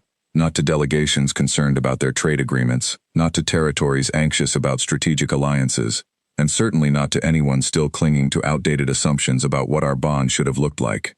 What we have is real, Lyra. That reality doesn't require external validation to hold its value." The reassurance settled warmly in her chest, and Lyra found herself grateful, once again, for the steady constancy Cale brought to even the most challenging aspects of their rapidly evolving circumstances. In the midst of these political pressures, the proposal Lyra had raised during their carriage ride home from Ashwood's hearing had taken formal shape, developed carefully alongside Rowan into a genuine review system for resolving grievances within Wintervale before they could grow into the kind of deep-rooted unfairness that had plagued Damon's leadership. The first formal session, held in the main hall on a quiet afternoon, drew a modest but attentive crowd of residents curious to see how the new process would function. A young craftsman named Nathan was the first to bring forward a concern, describing how supply allocations for his workshop had been inconsistently distributed compared to a rival craftsman with closer ties to the settlement's administrative staff. Lyra listened carefully, guiding the conversation toward practical solutions rather than assigning blame, and by the session's end, a fairer rotation system had been agreed upon by all parties present. "That went considerably better than I expected," Rowan admitted afterward, genuine satisfaction evident in her expression. "People need to trust that raising a concern won't cost them standing in the community. I think you've built exactly that kind of trust today." "It's still early," Lyra said, though she allowed herself a small measure of pride in the outcome. "But I think it's a start towards something Wintervale can be proud of, regardless of whatever the surrounding territories think about our other arrangements." Not every delegation that visited proved hostile or skeptical. A representative from a smaller southern territory called Brookhaven arrived one afternoon, a quiet, thoughtful woman named Claire who spent most of her visit asking genuine questions about how Wintervale's new grievance system functioned, rather than probing the legitimacy of the bond itself. "We've struggled with similar issues," Claire admitted during a private conversation with Lyra over tea in the main hall. "Smaller disputes that fester because people feel too intimidated to raise them formally. I'd like to bring your model back to my own leadership, if you're willing to share the details."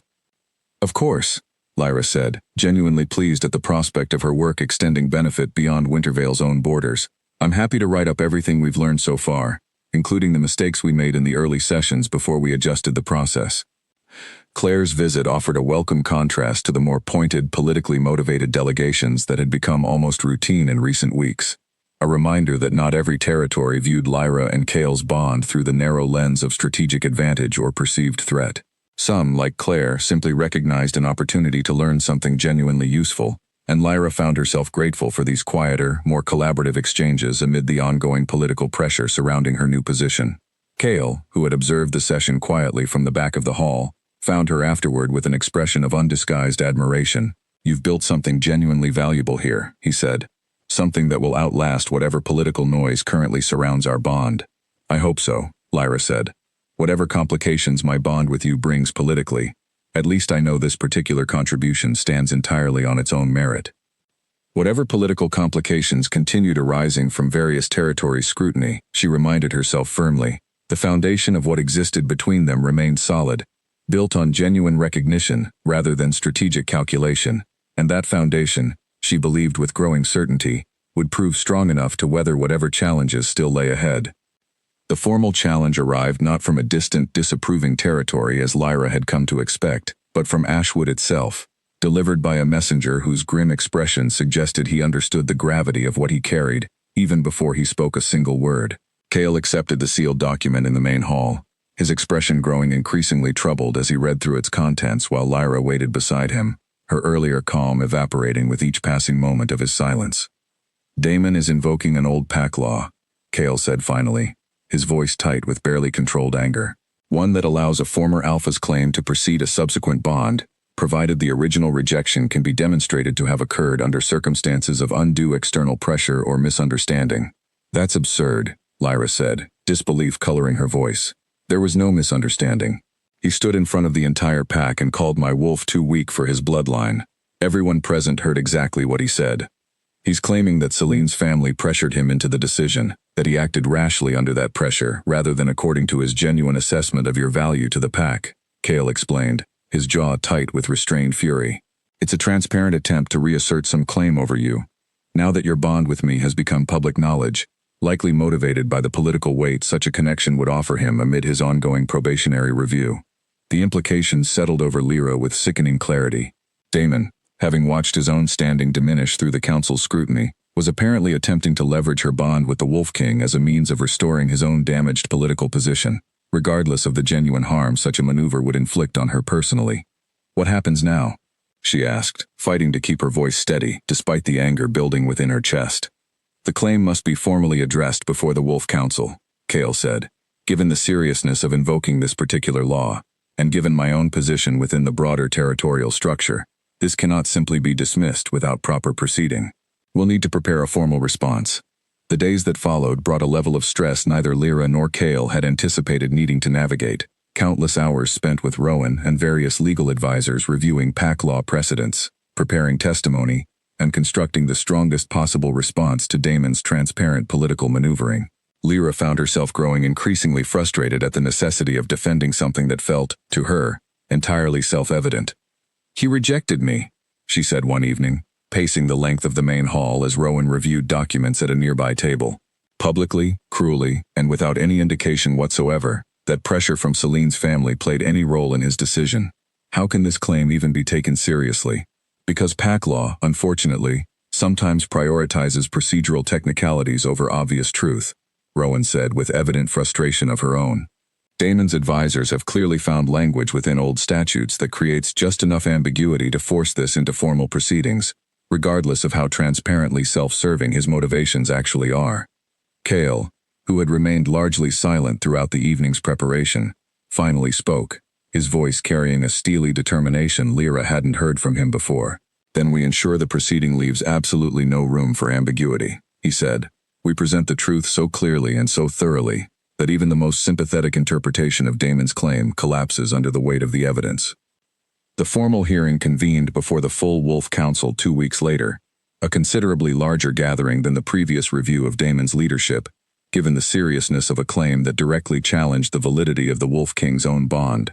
Representatives from every allied territory attended, alongside Ashwood's council and, notably, Celine herself, seated near Damon with an expression that Lyra found difficult to read, somewhere between resignation and quiet anger of her own. The proceedings opened with Damon's advisors presenting their case, arguing that the rejection ceremony had occurred under circumstances that warranted reconsideration, citing pressure from Celine's family, and suggesting that Damon's judgment had been compromised by external political considerations, rather than any genuine assessment of Lyra's worth or capability. When it came time for Lyra to respond, she rose before the assembled council with a steadiness that surprised even herself, drawing on months of accumulated resilience and the quiet strength she had built through everything she had survived since that terrible night beside the fire pit. "I have already testified once before this council about the exact words spoken during that ceremony," she said, her voice carrying clearly across the hall. Nothing in Damon's own testimony that evening, nor in any communication before or after, suggested pressure from an external source. He spoke of my wolf being insufficient for his bloodline, a judgment presented as his own conclusion, not as a decision forced upon him by circumstances beyond his control. She paused, allowing her gaze to move deliberately across the assembled council members before continuing. "If this claim were genuine, why did it take months to surface, only appearing now that my bond with the Wolf King has become public knowledge? The timing alone speaks to motivation far more clearly than any technical argument regarding old statutes." Murmurs of agreement moved through several sections of the gathered representatives, and Lyra noticed several council members exchanging pointed glances that suggested her argument had landed with considerable force. Kale, watching from his position among the observers, allowed a small, proud smile to touch his mouth before quickly returning his expression to appropriate neutrality.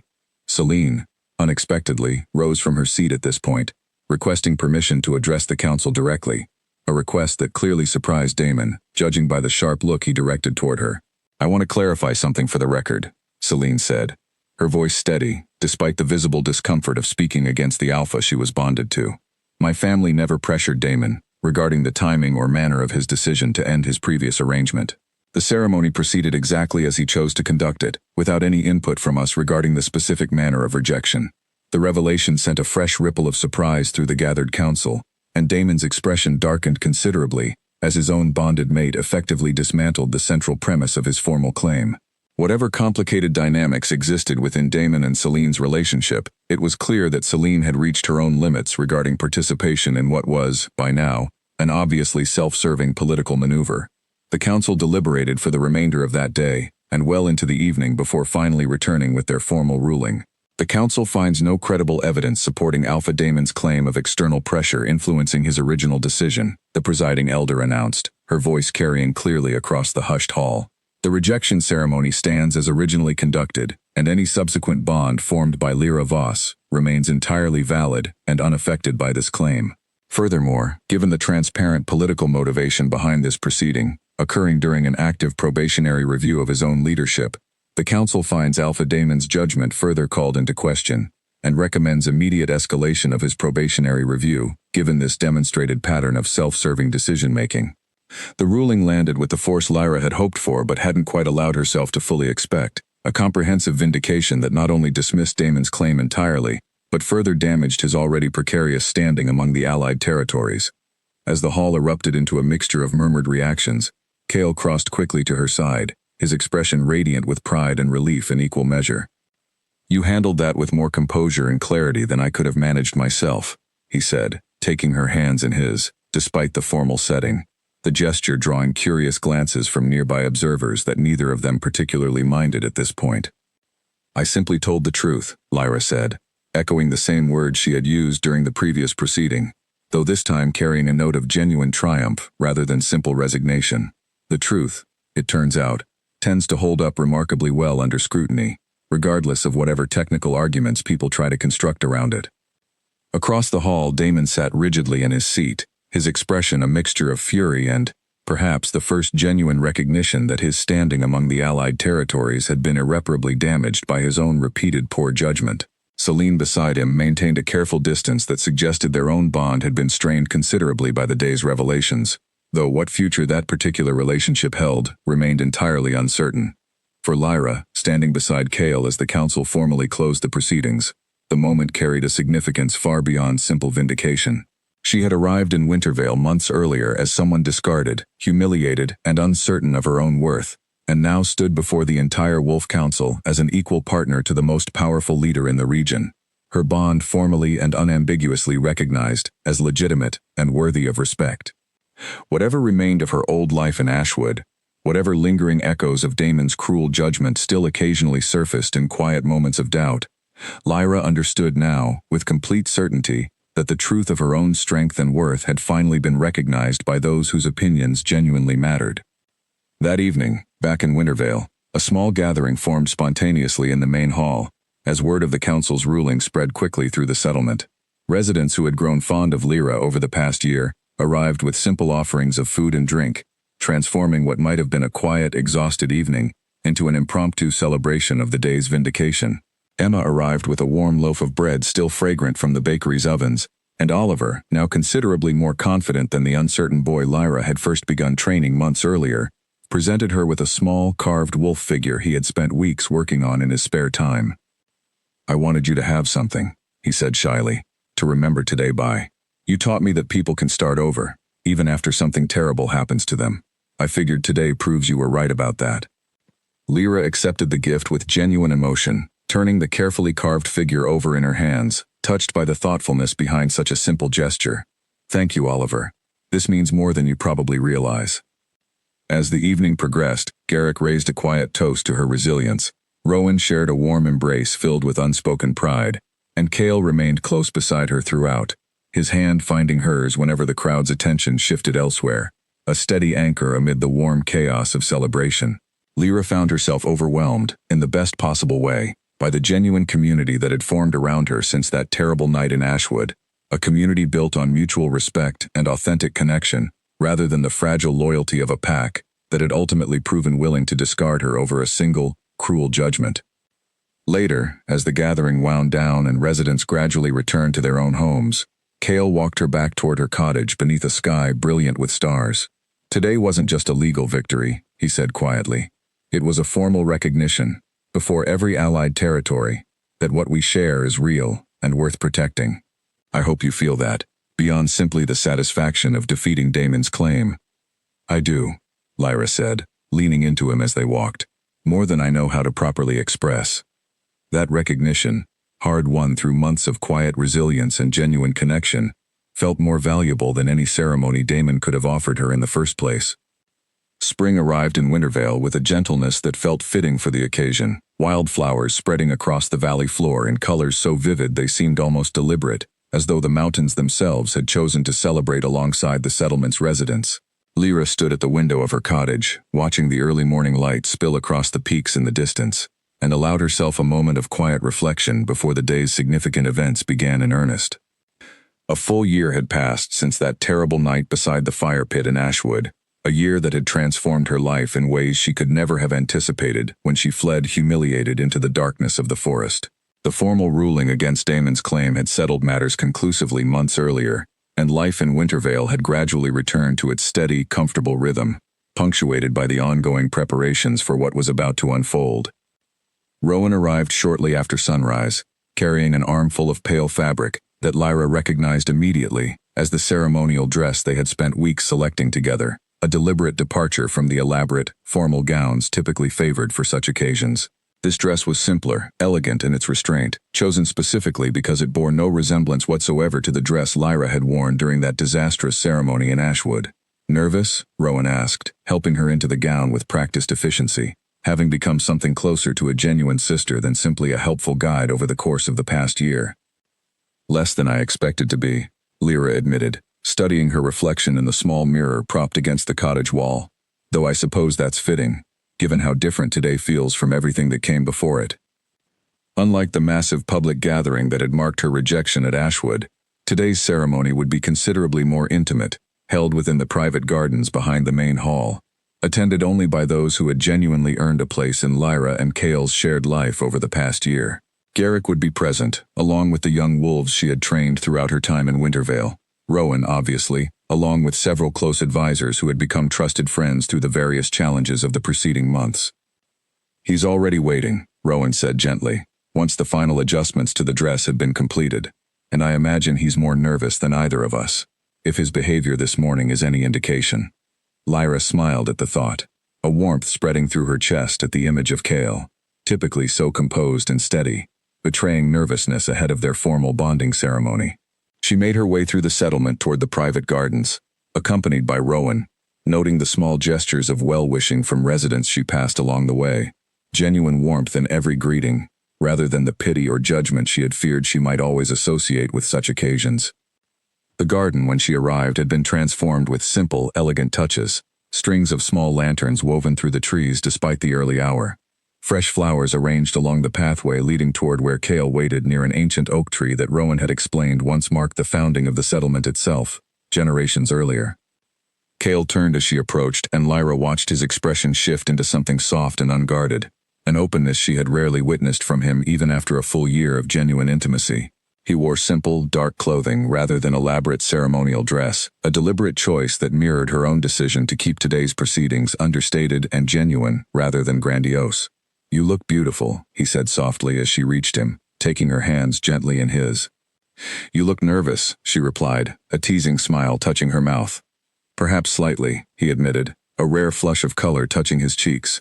"Though I suspect that's simply evidence of how much today's proceedings actually matter to me, rather than any genuine uncertainty about the choice itself." The small gathering settled into respectful quiet as the ceremony began, conducted not by elaborate ritual but by simple, honest words exchanged between two people who had genuinely chosen each other, free from the political calculations and cruel judgments that had marked Lyra's previous experience with such proceedings. "A year ago," Cale said, his voice carrying clearly across the small gathering, "I found someone in the forest who had just survived one of the cruelest moments imaginable, discarded publicly by someone who should have valued her strength rather than dismissing it. I offered her shelter that night without any expectation of what might eventually grow between us, and yet here we stand today, bonded not through obligation or political convenience but through genuine recognition of everything I've come to value in her." Lyra felt tears gathering at the corners of her eyes, though these carried none of the pain that had accompanied her tears during that terrible night beside the Ashwood fire pit. "A year ago," she said, her voice steady despite the emotion building within her chest, "I believed my worth had been publicly and permanently judged insufficient by someone whose opinion I had trusted completely. Today, I stand here understanding that his judgment reflected nothing about my actual worth, and everything about his own limitations as a leader and as a partner. What I've found here in Wintervale, what I've found with Cale specifically, has taught me that true strength was never about what Damon failed to see in me, but about everything I carried within myself all along, waiting for someone capable of recognizing it properly." The formal binding that followed carried a quiet significance that Lyra felt settle completely into place within her chest. Nothing like the public spectacle of the Ashwood ceremony, but something far more meaningful in its genuine intimacy. As their hands joined formally before the small, trusted gathering of witnesses, Lyra felt the bond between them solidify fully, a warmth spreading through her entire being that confirmed everything her wolf had recognized months earlier beside that campfire near the northern boundary. Applause and warm congratulations followed, Garrick offering a rare, genuine smile as he embraced her briefly. Several of her young students presenting a handmade garland of local wildflowers with obvious pride in their craftsmanship. Rowan, typically reserved in her emotional displays, pulled Lyra into an unexpectedly fierce hug, whispering quiet words of genuine welcome into the family that extended beyond simple formal recognition. As the celebration continued into the afternoon, simple food and drink shared among the gathered friends rather than elaborate ceremonial feasting, Lyra found a quiet moment to step away from the festivities, standing near the edge of the garden overlooking the valley that had become her home over the past year. Cale found her there, settling beside her with the quiet ease that had become so familiar between them. "Any regrets?" he asked softly, watching her expression carefully. "None," Lyra said, and meant it completely, "though I suppose I owe Damon a strange kind of gratitude, given that his cruelty ultimately led me to exactly where I was always meant to be." "I wouldn't go quite that far," Cale said, a wry smile touching his mouth. "Though I understand the sentiment. Sometimes the worst moments of our lives redirect us towards something far better than we could have imagined while we were still trapped within the pain of the original wound." Lyra leaned into him, watching the late afternoon sun cast long shadows across the valley below, feeling a complete sense of peace settle over her that she hadn't believed possible during those darkest hours beside the Ashwood fire pit. Whatever challenges still lay ahead, whatever responsibilities came with her new position beside Cale as his formally bonded partner, she faced them now with the quiet confidence of someone who had already survived her worst moment and emerged, ultimately, considerably stronger for having done so. Earlier that day, before the ceremony had begun, a small envelope had arrived from the south, carried by the same trusted trader who had delivered her mother's letter months earlier. Inside, Lyra found a short note wishing her well on her bonding day, along with a promise that her parents hoped to visit Wintervale once the spring roads were fully clear. It wasn't the full reconciliation she still quietly hoped for, but it was warmth, and distance was slowly softening into something gentler than the silence that had followed her departure from Ashwood. She had tucked the note carefully into her dress before the ceremony began, carrying a piece of her old family into this new one. "Thank you," she said quietly, "for finding me that night." "Thank you," Cale replied, pressing a gentle kiss to the top of her head, "for choosing to stay, and for teaching me that some risks are worth taking, regardless of whatever fears might argue otherwise." Together, they watched the sun continue its slow descent toward the mountain peaks, the valley below gradually settling into the warm, golden light of early evening, and Lyra understood, with complete and settled certainty, that whatever story continued unfolding from this moment forward, it would be a story built on genuine strength, mutual respect, and a partnership chosen freely, rather than one imposed through obligation or cruel judgment. The girl who had been cast aside beside that fire pit a year earlier had found not just shelter in Wintervale, but a home, a purpose, and a love that honored everything she had always known herself to be worth, regardless of what anyone else had once claimed otherwise.